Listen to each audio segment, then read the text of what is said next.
I swore and subscribed to these articles with great cheerfulness and content, whereupon my chains were immediately unlocked and I was at full liberty. The emperor himself in person did me the honor to be by at the whole ceremony.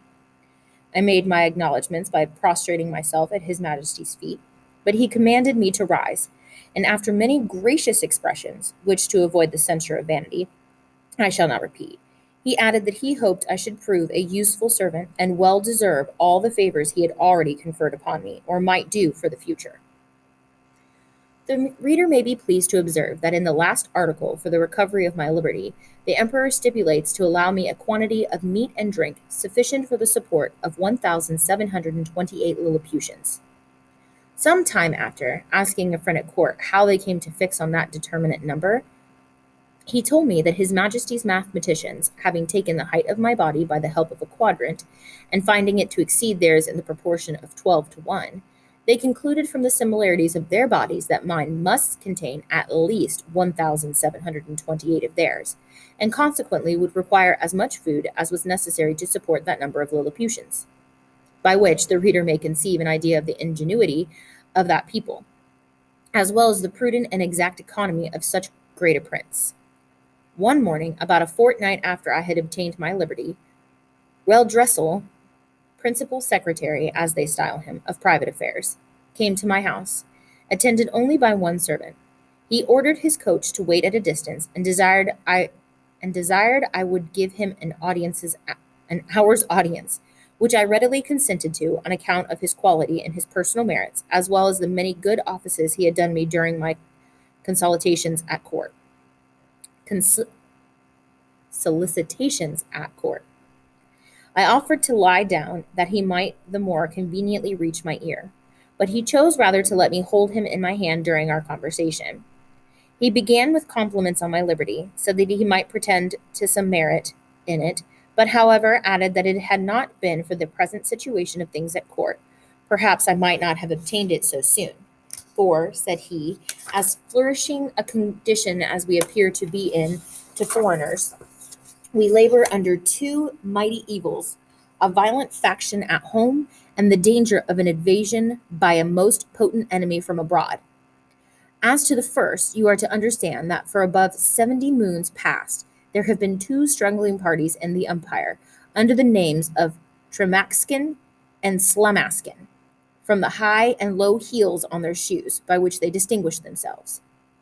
It is alleged, indeed, that the high heels are more agreeable to our ancient constitution.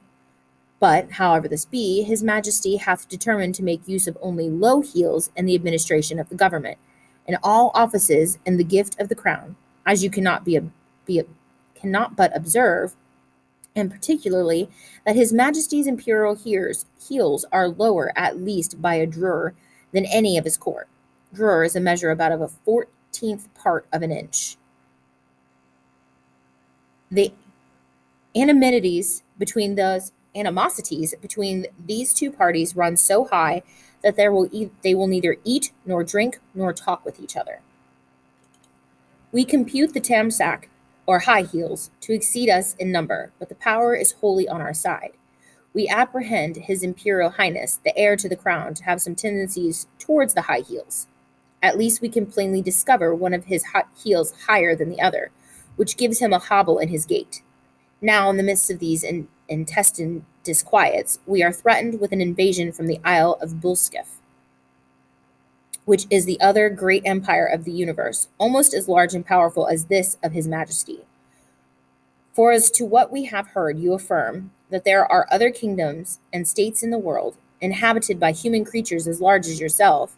Our philosophers are in much doubt, and would rather conjecture that you dropped from the moon or from one of the stars, because it is certain that 100 mortals of your bulk would, in a short time, destroy all the fruits and cattle of this majesty's dominions. Besides, our histories of 6,000 moons make no mention of other regions than the two great empires of Lilliput and Belfushuk, which two mighty powers have, as I'm going to tell you, been engaged in a most obstinate war for 36 moons past, to begin upon the following occasion. It is allowed on all hands that the primitive way of breaking eggs before we eat them was upon the larger end. But his present Majesty's grandfather, while he was a boy, going to eat an egg and breaking it according to the ancient practice, happened to cut one of his fingers. Whereupon the emperor his father published an edict commanding all of his subjects upon great penalties to break the smaller end of their eggs. The people so highly resented this law that our histories tell us that there have been 6 rebellions raised on that account, wherein one emperor lost his life and another his crown. These civil commotions were constantly fomented by the monarchs of Bolshevik, and where they were quelled, the exiles always fled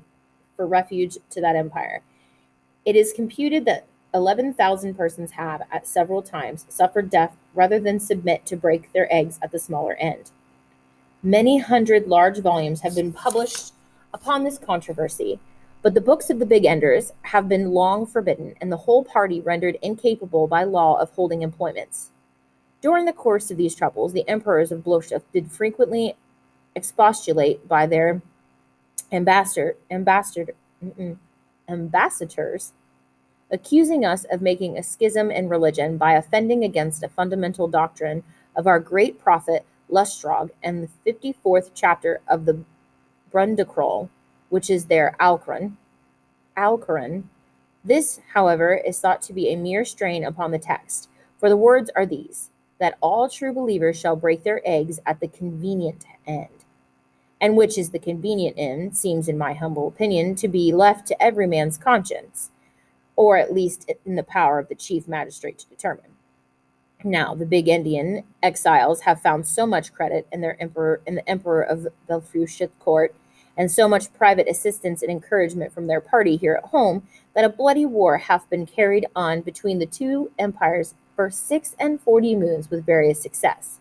during which time we have lost 40 capital ships and a much greater number of smaller vessels, together with 30,000 of our best seamen and soldiers, and the damage received by the enemy is reckoned to be somewhat greater than others. However, they have now equipped a numerous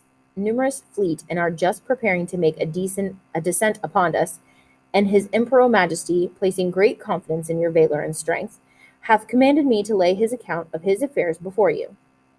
I desired the secretary to present my humble duty to the emperor, and to let him know that I thought it would not become me, who was a foreigner, to interfere with parties, but I was ready, with the hazard of my life, to defend his person and the state against all invaders.